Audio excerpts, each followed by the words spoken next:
Story 1: The Shadow in My Closet by Callista. I don't remember a time when I wasn't afraid of my closet. It wasn't one of those childhood fears that fade with age, like being scared of the dark or thinking there were monsters under the bed. No, this was different. It was a quiet, creeping terror that settled deep into my bones and never quite left. When I was 6, my family moved into an old house just outside of town. It was nothing remarkable. 2 stories, creaky wooden floors, and a yard overgrown with weeds. The kind of place with a past you don't bother asking about. My bedroom was small but cozy, with a single window overlooking the backyard. But the closet, it was massive. Too big for a child's room, really. Its heavy wooden door always seemed slightly ajar, no matter how many times I made sure to shut it before bed. The first time I noticed something was off, I was lying in bed, half asleep. The house was quiet, the kind of silence that only settles in late at night when everyone else is asleep. Then I heard it, a faint shuffling sound, like something moving inside the closet. I held my breath, listening. Maybe it was a mouse? The house was old, after all. But then came the whispering. It was so soft at first that I thought I imagined it. Just the wind, or maybe the floorboard settling. But as the nights passed, it grew clearer. A low, raspy murmur, like someone was speaking just beneath their breath. I couldn't make out the words, but I knew one thing for sure. It was coming from inside my closet. I told my parents, of course. My mom brushed it off, saying old houses make strange noises. My dad humored me, checking inside the closet with a flashlight, knocking on the walls to show me it was solid. "See? Nothing here, Callista," he'd say with a reassuring smile. But I knew better. One night I woke up suddenly. It wasn't a nightmare, at least not one I could remember. But my skin prickled with that deep, instinctual fear, like something was watching me. The room was bathed in the dim glow of my nightlight, casting soft shadows across the walls. And then I saw it.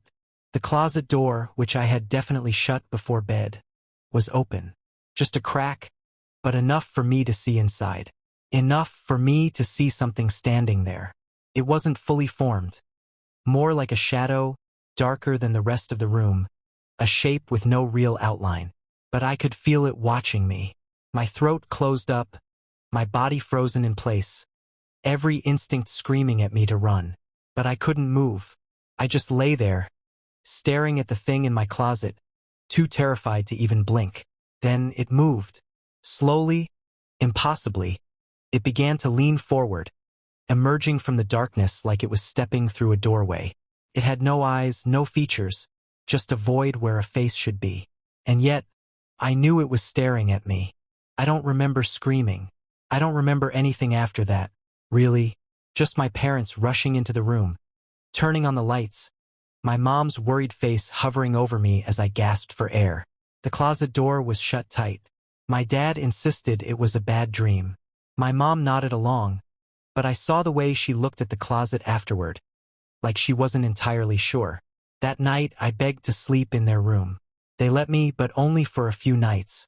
Eventually, I was sent back to my own bed, armed with a nightlight and the hollow reassurance that nothing is in your closet.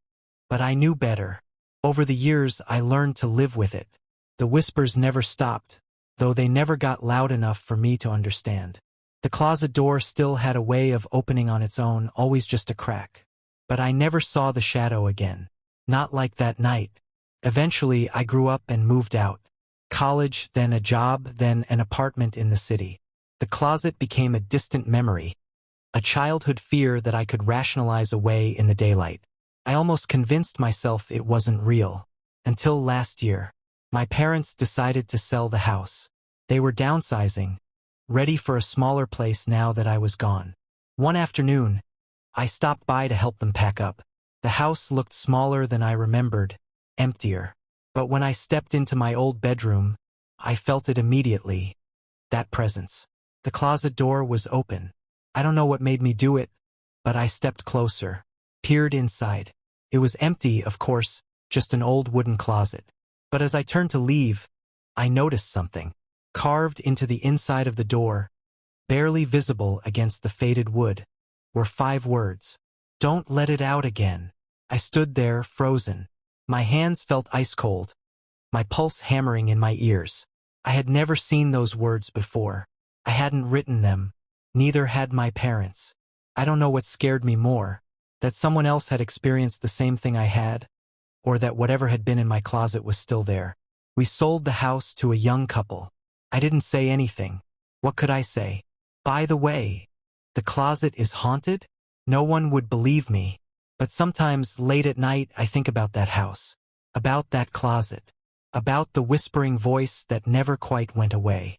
And I wonder if, somewhere in the darkness, it's still waiting. Story 2. The Man Who Watched Me Sleep by Dorian. Moving to the city was supposed to be a fresh start. I had just landed a new job, and the idea of living alone for the first time felt like freedom. No roommates, no shared bathrooms, no noisy neighbors keeping me up at night.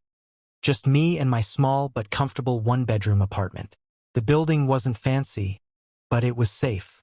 A quiet place on the 3rd floor, with a single entrance and a heavy deadbolt on the door. Exactly what I wanted.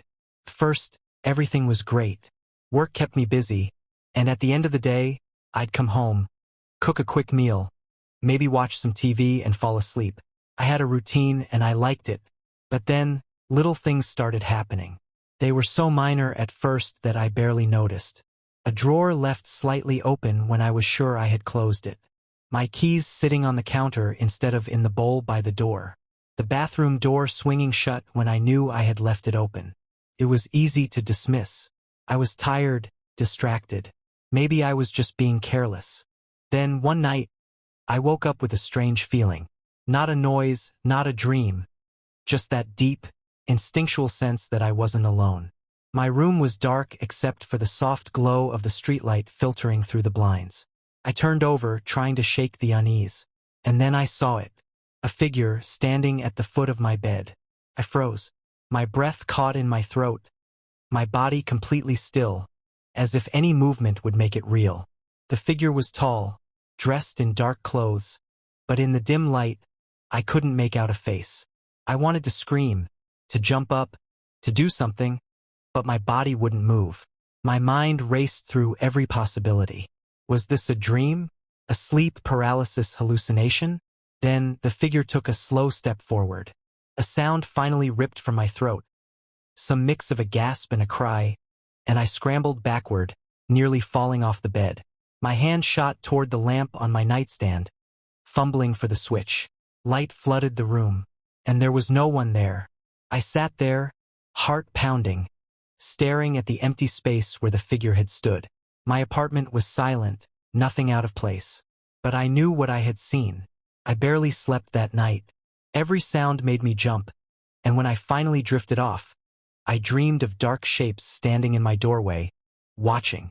The next morning, I convinced myself it had been a nightmare. Stress, exhaustion, it all made sense. But deep down, I didn't believe that, because the door to my apartment had been unlocked. I always locked my door before bed. Always.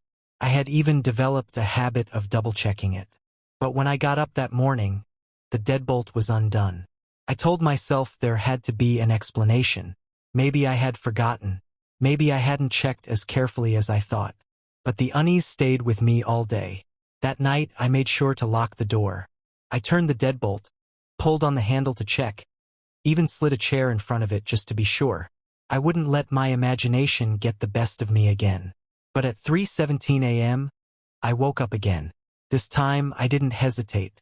I reached for the lamp, flipping it on instantly. And once again, there was no one there. But the door was unlocked. The chair I had placed in front of it was pushed aside, just enough for someone to slip through. I didn't sleep at all that night. I sat in my bed, heart racing, every nerve on edge, listening for the sound of footsteps, for the whisper of movement in the dark. The next day, I went straight to my landlord. "There's something wrong with my door," I said, trying to sound calm, though I was anything but. "I keep finding it unlocked in the morning." She gave me a strange look. "You sure you're locking it?" "I'm positive," she sighed, rubbing her temples. "Look, I'll send someone to check it out, but you're the first tenant in that unit in a while. No one's had problems before." That wasn't reassuring. A maintenance guy came by later that day, tested the lock, and found nothing wrong. "Works fine," he said with a shrug. "You might want to get one of those door jammers if you're worried." I bought one that same day. A thick, metal bar designed to wedge against the floor, making it impossible to open the door from the outside. That night, I wedged it in place, checked it 3 times. I even placed a small glass cup on the doorknob, something I'd heard people do as a DIY alarm system. If the door moved, the glass would fall and shatter, waking me up. I went to bed feeling safer than I had in days. At 3:17 a.m., I woke up. I didn't hear anything, didn't see anything, but something felt wrong. My stomach twisted as I reached for the lamp, my fingers shaking as I switched it on. The door was still shut. The door jammer was in place. The glass cup sat perfectly balanced on the doorknob. But my closet door, the one I never used, the one I never left open, it was wide open. I stared at it, every muscle in my body locked in terror. The space inside was pitch black, the air from within feeling wrong somehow, too still, too silent. And then, from the darkness inside the closet, I heard it. A breath, not mine. A slow, steady inhale. I don't remember grabbing my phone. I don't remember running into the hallway or calling the police, but I must have, because the next thing I knew, there were officers standing in my apartment, checking every corner, opening every closet, looking under the bed. They found nothing. No signs of forced entry. No footprints. No unlocked windows. But they did find one thing. The closet door had a lock on the inside. Not the outside. The inside. And there were scratches along the inside of the door frame, as if someone had been trying to pry it open. I moved out 2 days later. I didn't wait for the lease to be up. I didn't care about the penalty fee. I packed my things in a single night and left, checking into a hotel until I could find a new place. To this day, I don't know who or what was in that apartment with me. I don't know how they got in or how long they had been there. But sometimes, late at night, I wake up suddenly. Even in my new apartment, even in a completely different city, I wake up at 3:17 a.m. And I swear, just for a second, I feel like I'm being watched. Story 3: The Whispers in the Woods by Sylvie. I've always been a skeptic. Ghost stories, urban legends, all that supernatural stuff. It never really scared me. I liked horror movies, sure, but I never actually believed in any of it. That was until the night in the woods. It was supposed to be a simple weekend camping trip. Just me, my boyfriend Elias, and our 2 friends, Nova and Kai. We had planned it for weeks, driving out to a secluded spot near a lake, setting up a fire, drinking under the stars. Just a normal, peaceful getaway. But those woods weren't normal, and I don't think they were ever meant to be peaceful. We arrived late in the afternoon, the sun already beginning to dip behind the trees. The air smelled like pine and damp earth, and everything was quiet, almost too quiet. No birds, no rustling leaves, just an eerie stillness. "Kind of creepy, huh?" Nova said, kicking at the dirt. "Perfect for a horror movie," Elias joked, nudging me. I rolled my eyes. "Well, if a masked killer shows up, I'm tripping you first." Elias grinned and pulled me closer. "Fair enough." We set up camp near a clearing, close enough to the lake that we could hear the occasional ripple of water. By the time the fire was going, the sky had darkened completely. We sat in a circle, eating roasted marshmallows and sharing ghost stories. Well, they did. I mostly laughed and rolled my eyes. Then Kai brought up the legend. "You guys ever hear about the Whispering Woods?" I scoffed. "That's what this place is called?" Kai nodded. "Yeah, my uncle used to tell me stories about it when I was a kid. Said people who camp here hear voices at night. Whispers coming from the trees. And if you listen too long," he paused, lowering his voice for dramatic effect, "they'll lead you into the woods. And you won't come back." Nova shuddered. "That's unsettling." Elias chuckled. "Oh, come on, man. You can't scare us with some campfire story." Kai shrugged. "Hey, believe what you want, but people have gone missing here." I laughed, shaking my head. "Yeah, because they got lost, not because of some spooky voices." Looking back, I wish I hadn't been so dismissive, because that night the whispers started. I woke up around 2 a.m., groggy and confused. The fire had died down to glowing embers, and the air was colder than before. Something had woken me up, but I wasn't sure what. Then I heard it. A voice. No voices. Soft, hushed murmurs, coming from the trees. The sound was so faint it almost blended into the wind, but it was there. I turned over, nudging Elias. "Do you hear that?" He mumbled something incoherent, still half asleep. I sat up, heart pounding. The whispers weren't coming from any single direction. They surrounded us, weaving through the trees, shifting, as if circling our campsite. I swallowed hard, trying to rationalize it. Maybe the wind was playing tricks on me? Maybe it was distant voices carrying from another campsite? But no one else was out here. We were miles from the nearest town. Then the voices started to giggle. A soft, eerie laughter that sent chills down my spine. I shook Elias harder. "Elias, wake up." This time he groaned and sat up. "What?" "Listen." He did. And in the dim moonlight, I saw his expression change. His easygoing smirk faded into something more serious. "The hell is that?" he whispered. Nova stirred in her sleeping bag. "What's going on?" Before I could answer, the voices suddenly stopped. The silence was worse. Elias grabbed a flashlight and unzipped the tent, stepping outside. "Hello?" he called out. No response. Just the endless dark of the woods. Kai emerged from his tent, rubbing his eyes. "What's happening?" I hesitated. We heard something." Kai's face paled slightly. "The whispers." Elias huffed. "It's probably just the wind." But even he didn't sound convinced. Then we heard footsteps. Slow, deliberate steps, crunching leaves somewhere just beyond the tree line. Elias swung his flashlight toward the sound, but there was nothing there. And then, something whispered his name. Not from the trees. From right behind him. Elias spun around so fast he nearly dropped the flashlight. But there was nothing there. I felt my stomach drop. I wanted to run, to pack up and get out, but my legs felt frozen. Then, all at once, the whispers came back. But now, they weren't just whispers. They were voices, calling to us, repeating our names in soft, sing-song tones. Sylvie, Elias, Nova, Kai. It was like the trees knew us. Nova grabbed my arm, her fingers ice cold. "We need to leave. Now." No one argued. We tore down the tents in a frenzy, shoving everything into our bags.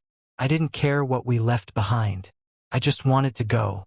As we ran back toward the car, I glanced over my shoulder, and I swear to God, I saw figures standing between the trees. Tall, thin shapes, barely visible in the darkness, watching us. Not moving, just watching. We didn't stop running until we reached the car. Elias fumbled with the keys, cursing under his breath. The moment the engine roared to life, we peeled out of there, the headlights cutting through the thick night. The whispers followed us, faint, almost drowned out by the sound of the tires kicking up gravel. Sylvie, even as we drove miles away, I swore I could still hear them. The next morning, we didn't talk about it. Not really. We were all shaken, exhausted, and no one wanted to be the first to say it out loud. But later that night, as I was lying in my bed, trying to convince myself it had all been some weird, sleep-deprived hallucination, I heard it again. A whisper, soft, muffled, coming from inside my closet, said my name, and this time, it laughed. Story 4: The Man in the Reflection by Rin. I never believed in ghosts, or curses, or anything supernatural, really. That changed when I moved into my new apartment. It wasn't anything special, just a small, one-bedroom unit in an old building downtown. The kind of place with peeling paint, flickering hallway lights, and a landlord who took 3 weeks to fix anything. But it was cheap, and after my last roommate situation turned into a nightmare, I was happy to live alone. For the first few weeks, everything was fine. Work kept me busy, and when I came home, I spent most of my time on my laptop, watching movies, or scrolling mindlessly through my phone. The apartment was quiet, peaceful. Then one night, I noticed something strange. I was brushing my teeth, standing in front of the small bathroom mirror, when I saw something. A flicker of movement in the reflection. I froze, my toothbrush still in my mouth. The bathroom was empty. Just me, the sink, and the shower curtain drawn halfway across the tub. But for a split second, I could have sworn I saw. No, my eyes were just tired. Shadows, maybe. I shook my head, spit out the toothpaste, and turned off the light. But as I left the bathroom, I couldn't shake the feeling that someone was still standing in there, watching me. Over the next few nights, it got worse. I started catching glimpses of movement in the mirror. At first, I thought it was just my own reflection shifting slightly, a trick of the light. But then I noticed something that made my stomach drop. The reflection wasn't always in sync with me. One night, as I was washing my hands, I saw it. My reflection was a second too slow. I turned my head, just a slight tilt, but the reflection hesitated before following. I stood there, gripping the edge of the sink, my breath coming in shallow gasps. I leaned forward. So did the reflection. But when I lifted my hand to touch my face, for a single horrifying moment, the reflection didn't move at all. I stumbled back, heart hammering. The reflection corrected itself instantly, mirroring me as if nothing had happened. I barely slept that night. I stopped looking in mirrors as much as possible. When I brushed my teeth, I kept my eyes down. When I walked past the hallway mirror, I averted my gaze. It was stupid, I knew it was stupid, but something about my reflection felt wrong. One night I had a friend over, Arden. We'd been close for years, and I figured having someone around would help me shake this creeping paranoia. "Why's your mirror covered?" they asked, raising an eyebrow. I had draped a towel over the bathroom mirror. Just looking at it made my skin crawl. I forced a laugh. "I don't know, man. Just don't like it."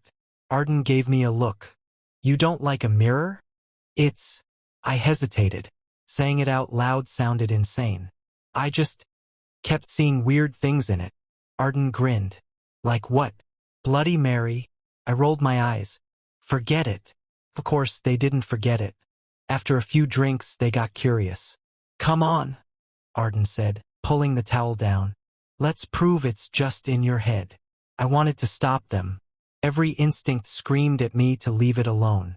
But I didn't want to sound crazy, so I swallowed my fear and stood beside them, staring at our reflections. For a moment, everything seemed fine. Then Arden waved. The reflection waved back. And then kept waving. Arden had already lowered their hand. But the reflection was still smiling, still waving, its arm moving in a slow, deliberate motion that made my stomach turn. Arden let out a nervous laugh. "Okay, that was..." And then the reflection stopped smiling. His mouth flattened, his eyes darkened, and then turned its head to look directly at me. I grabbed Arden's arm and yanked them back, scrambling away from the mirror. "What the hell?" Arden shouted. I couldn't speak. My entire body was shaking. I dared to glance back at the mirror. The reflection was normal again. Our pale, terrified faces stared back at us, frozen in fear. Arden grabbed their coat. Nope, I'm out. I don't know what the hell that was, but you need to move." I didn't argue. That night, I covered every mirror in my apartment. The bathroom, the hallway, even the tiny makeup mirror shoved in my drawer. But even without seeing it, I felt it. The presence. The weight of unseen eyes. And worse, the sound. A faint tapping. Coming from behind the mirrors. Like fingers pressing against the glass. I moved out 2 days later. I didn't care about the lease. I didn't care about my security deposit. I packed everything I could fit into my car and drove to my sister's place across town. When I told her what happened, she stared at me like I had lost my mind. But then she frowned. "Wait," she said. "Where did you say your apartment was?" I told her. Her face paled. "Ren, that building used to be a hotel. Decades ago. There was a man who lived in one of those rooms. A recluse. People said he barely left. Just sat in his room, staring at himself in the mirror for hours. They found him dead one day. They say he had been there for weeks before anyone noticed." I felt cold all over. "So?" She hesitated. "Well, The weird thing is, when they found him, the mirror in his room was completely shattered. I didn't sleep that night, and even now, in a new apartment, in a new place far from that building, I still cover my mirrors, because sometimes, just before I drift off to sleep, I hear it, a faint tapping, like fingers pressing against the glass, waiting for me to look. Story 5: The Thing in the Vents by Juno. The first time I heard the noise, I thought it was just the pipes. Old apartments make weird sounds. That's just how it is. Creaking floorboards, rattling windows when the wind picks up, the occasional thunk in the walls from who knows what. I'd lived in places like that before, so when I moved into this apartment, I didn't think much of it. It was cheap, it was in a decent part of town, and most importantly, it was mine. But then the noises started getting stranger. At night, when everything was silent, I would hear something shifting inside the vents. Not the usual clanking of metal expanding with the heat. No, this was different. It sounded deliberate, like something was moving in there. At first, I told myself it was mice, or maybe even a raccoon that had somehow gotten into the ductwork. Gross, but not supernatural. Something a call to the landlord could fix. But then, one night, I heard it whisper my name. It was past midnight, and I was curled up on the couch watching a movie. The heater clicked on, and with it came the usual noises from the vents. But this time, I heard something new. A voice, faint, almost lost in the hum of the heater. Juno. I sat up so fast I nearly spilled my drink. My skin prickled all over. No, I had imagined it. I muted the TV, straining to listen. Nothing. Just the usual soft rattling of the vents. I laughed at myself, nervous, shaky. I was exhausted, that's all. My brain was playing tricks on me. But as I stood up to go to bed, I heard it again. Juno. Soft, hushed, almost playful, coming directly from the vent near the floor. I backed away, my heart slamming against my ribs. It had to be a prank, right? Maybe the neighbors were messing with me. Maybe. A shadow shifted behind the vent's metal slats. I ran to my room and shoved a towel under the door. The next day, I tried to be logical. I checked the vent, expecting to find a loose grate or something that could explain what I saw. But everything looked normal. There was no way anything big could be in there, it was too narrow. Still, I called the landlord. Something's in my vents, I said. An animal, maybe? I heard noises last night. The landlord barely sounded interested.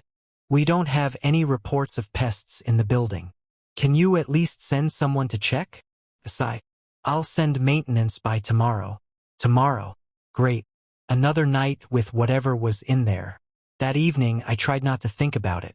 I turned the TV up louder, kept my music playing as I cooked dinner, did everything I could to drown out the idea that something might be watching me through the vents.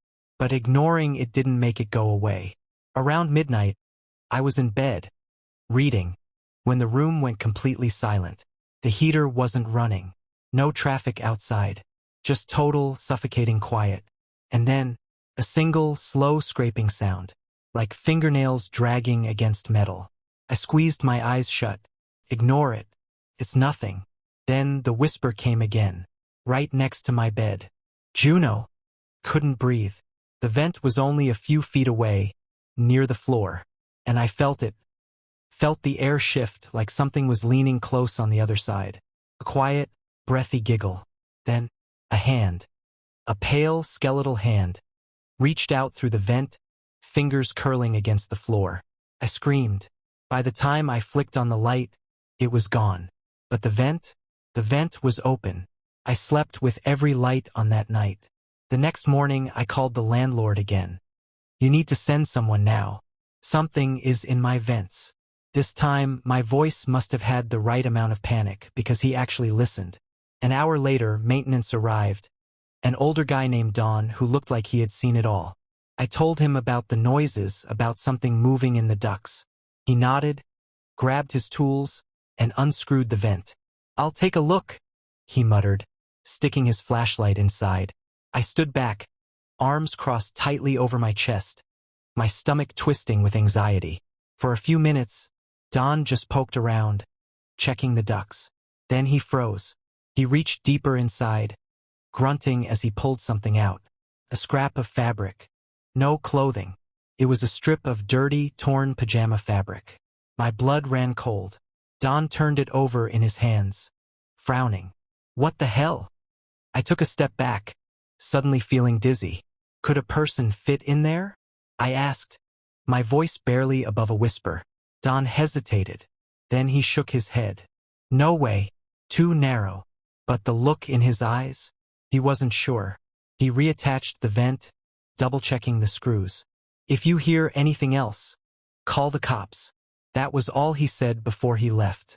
I didn't last another night in that apartment. I packed a bag and crashed at a friend's place, telling them I had an emergency. The next morning, I broke my lease. I didn't care about the penalty. I didn't care about the money, because as I was leaving, I took one last look at the vent. And I swear, I saw an eye looking back. Story 6: The Watcher in the Field by Kala. I grew up in a small town surrounded by endless fields of wheat and corn. It was the kind of place where everyone knew each other, and nothing exciting ever happened.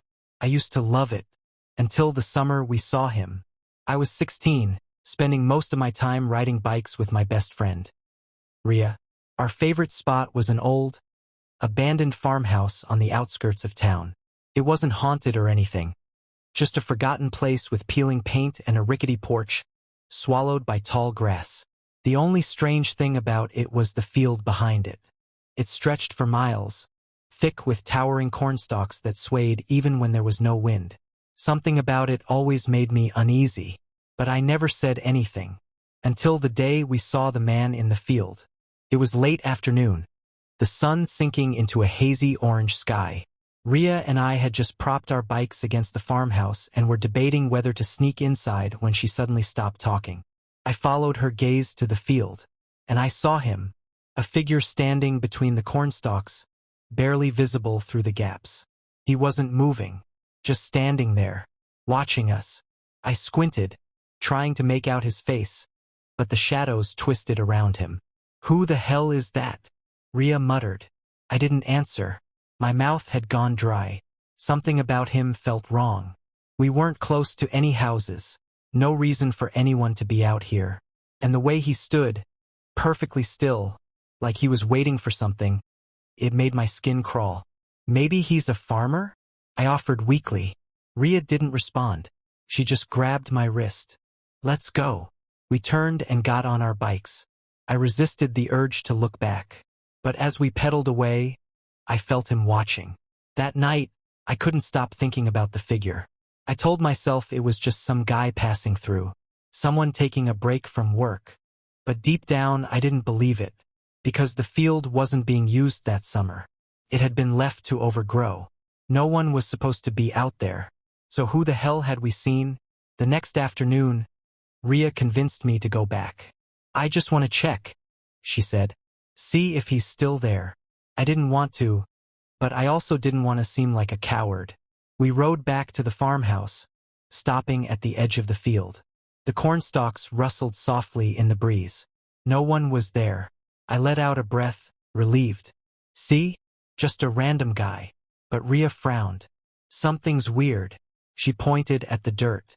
Footprints. Deep, uneven prints leading from the field toward the farmhouse. Toward where we had been standing yesterday. A cold shiver ran through me. Let's go, I whispered. This time Ria didn't argue. I barely slept that night. Every time I closed my eyes, I saw that figure, standing in the field, watching. At some point, I must have drifted off, because I woke up suddenly to a soft rustling sound. At first, I thought it was the wind, but then I realized it was coming from outside my window. I sat up, heart pounding. Slowly, I turned my head, and there, just beyond my backyard fence, was him, standing in the tall grass, closer than before. I couldn't move, couldn't breathe. Then, he took a step forward. The grass parted around him, but his body was just a shadow. His face was wrong, blurred, shifting, like something wearing a person's shape but not quite right. My breath hitched. He took another step, and another. I scrambled back, fumbling for my bedside lamp. The moment the light flicked on, He was gone. Just empty grass swaying in the night breeze. I told Rhea everything the next day. I swear he was there. In my yard. Her face was pale. Calla. I saw him too. I stared at her. She swallowed. Outside my house. Last night. Neither of us knew what to do. Tell someone? What would we even say? There has to be an explanation, I muttered. Maybe. But Rhea wasn't listening. She was staring at something behind me. I turned slowly. Across the road, in the empty field behind my house, the figure stood, closer than ever, watching, waiting. We ran inside and locked the doors. That was the last time we saw him. Days passed, then weeks. He never appeared again. But we felt him.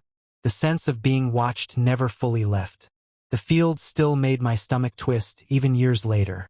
Sometimes, when the wind rustles the cornstalks just right, I swear I hear something moving. Something stepping closer. Waiting for the right moment to come back. Story 7: The Wrong Passenger by Soren. I've been driving for rideshare apps for a few years now. It's not a bad gig. Decent money, flexible hours, and most of the time nothing weird happens. Most of the time. But one night I picked up the wrong passenger. And I haven't driven since. It was a Friday night, around 1 a.m., bar crowd hours. I was parked near downtown, waiting for a ride request when one finally popped up. The name on the screen was Noah. Pickup. A quiet street near a row of closed shops. Drop off. An address about 20 minutes away. I pulled up to the location and saw someone standing on the sidewalk. A woman, wearing a long coat, her hood pulled up. I unlocked the door. Noah? She nodded and got in without a word. I glanced at the app. Noah's profile picture wasn't super clear, but it was enough for me to notice something was off. The woman in my car didn't quite match the photo. The picture showed a younger woman with light brown hair. My passengers had covered most of her face, but what little I could see, her skin, her hands, looked wrong. Too pale. Almost grayish. Something about her made the hairs on my neck stand up. But I didn't want to be rude. Maybe the picture was old. Maybe she was just tired. So, I pulled away from the curb and started driving. The first few minutes were silent. She didn't say anything, didn't even acknowledge me. Just sat completely still in the back seat. I glanced at the mirror. Her hood was still up. Her hands rested in her lap, fingers barely curled. She didn't fidget, didn't check her phone, didn't blink. Cleared my throat. Long night. No response. Heading home. I tried again. Slowly. She turned her head toward me. I caught a glimpse of her face in the rearview mirror, and my stomach dropped. Her skin was wrong, ashen, almost bluish. Her lips were dry, cracked. And her eyes were too dark, like twin holes where light didn't belong. I gripped the wheel, heart hammering. The air in the car felt heavy. I kept my eyes on the road, forcing myself to focus. It was fine. Maybe she was sick. Maybe I was imagining things. I checked the GPS. 15 minutes to go. Then the smell hit me. Faint at first, then stronger. A damp, rotting smell, like old earth and something spoiled. I gagged, rolling down my window. Maybe she had stepped in something? Maybe. Turn here, she whispered. Her voice was dry, brittle, like wind scraping through dead leaves. I blinked. The app says to go straight. Turn here. A chill ran through me. I glanced at the GPS again. The destination hadn't changed. There was no reason to turn. Are you sure? She shifted slightly. Yes. My grip tightened on the wheel. Something deep in my gut screamed, don't do it. I nodded, pretending to go along with it, but I kept driving straight. For a moment, the car was silent. Then, a whisper. Low, faint, but I heard it. Wrong way. Ice crawled down my spine. I glanced at the mirror again.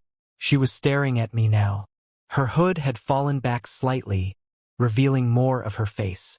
Her lips had darkened. The skin around her eyes looked sunken, almost hollow. And her mouth. She was smiling, but not a normal smile. The stretch too wide, too forced. I swallowed hard, my hands shaking. 5 minutes left. Just 5 minutes. I stepped on the gas. The closer I got to the destination, the worse the air felt. Thick, suffocating. The rotting smell was unbearable now. I kept my eyes forward, refusing to look at the mirror again. Then, she laughed. Low, quiet, but I heard it. You shouldn't have ignored me, she murmured. The GPS said 2 minutes remaining. I gritted my teeth. Just keep driving. Suddenly, the back seat felt empty. I glanced at the mirror. She was gone. My breath caught in my throat. I slammed the brakes, the car skidding to a stop in the middle of the road. My hands were shaking as I turned to look. The seat was empty. The door was still locked. No sound, no movement, nothing. But the smell still lingered, like damp earth and decay. I sat there, gasping for breath, my heart thudding painfully against my ribs. The app still showed the ride as active. But the destination? It was gone. Just a blank screen. I ended the ride, drove straight home, doors locked, windows rolled up. When I checked my trip history later, the ride had vanished. No record of a passenger named Noah. No pickup or drop-off address. Like it never happened. But the smell in my car?